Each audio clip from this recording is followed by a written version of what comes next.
Tinapos na nga ng Golden State Warriors ang Houston Rockets sa kanilang Game 7 kanina na kung saan natapos ang laro sa final score na 103-89. Grabe ang naitala ni Buddy Hield na naging daan ito para sa kanilang panalo.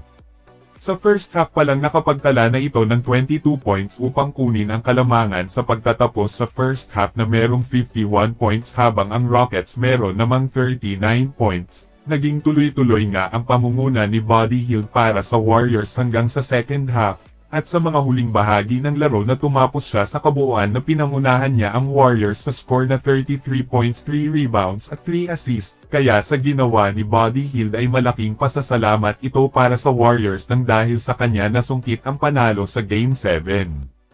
Samantala para naman kay Stephen Curry minalas ito sa una na sa pagtatapos sa first half nakapagtala lamang ito ng 3.6 rebounds at 5 assists. Ganun din si Jimmy Butler na naging maalat din ito sa first half na meron lamang 8.3 rebounds at 4 na assists. Pero sa pagbubukas ng third to fourth quarter dito na nga nasaksihan ng karamihan ang maladilubyo na galawan ni Stephen Curry, na kung saan nagtapos ito sa kabuuan ng laro na nakapagtala ng double-double na merong 22 points, 10 rebounds at 7 assists. Si Jimmy Butler naman meron na itong 20 points, 8 rebounds at 7 assists.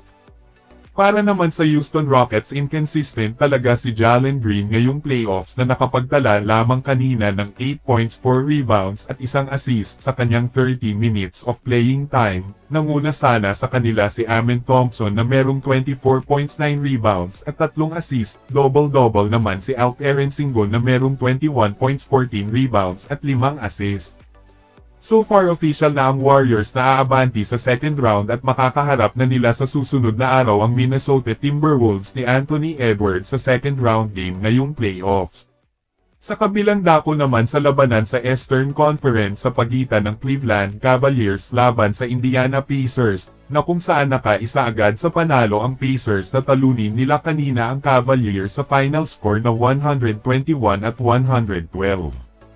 Grabe ang performance na ipinakita ng Indiana Pacers sa lahat, leading by Tyrese Haliburton na nakapagtala ng double-double na merong 22 points, 3 rebounds at 13 assists. Sinundan naman ito ni Andrew Nembhard na merong 23 points at 6 na assists. Double-double din ang kanilang big man player na si Miles Turner na kumamada ng 13 points at 11 rebounds na may 1 assist. 6 ang nakapagtala ng double-digit score para sa Indiana Pacers kabilang ang tig 17 points nina Pascal Siakam at Aaron Nesmith. Ang pagkatalo na ito ang naging unang pagkatalo ng Cleveland Cavaliers ngayong playoffs at nagpapakita ito ng alanganin sa seryeng ito, samantala ginawa naman ang lahat ni Donovan Mitchell para sa panalo pero kinulang sa dulo na nakapagtala ito ng 33 points, 5 rebounds at 4 assists. Hindi pa rin nakalaro para sa Cavs ang kanilang second weapon na si Darius Garland kaya naging isang malaking problema ito para sa kanila. Samantala double-double naman kanina si Evan Mobley na merong 20 points, 10 rebounds at 2 assists. Sa ngayon nakaisa na ang Indiana Pacers laban sa Cavaliers at magaganap ulit ang kanilang Game 2 sa susunod na araw at aabangan natin yan kung makakabawi na kaya ang Cleveland Cavaliers.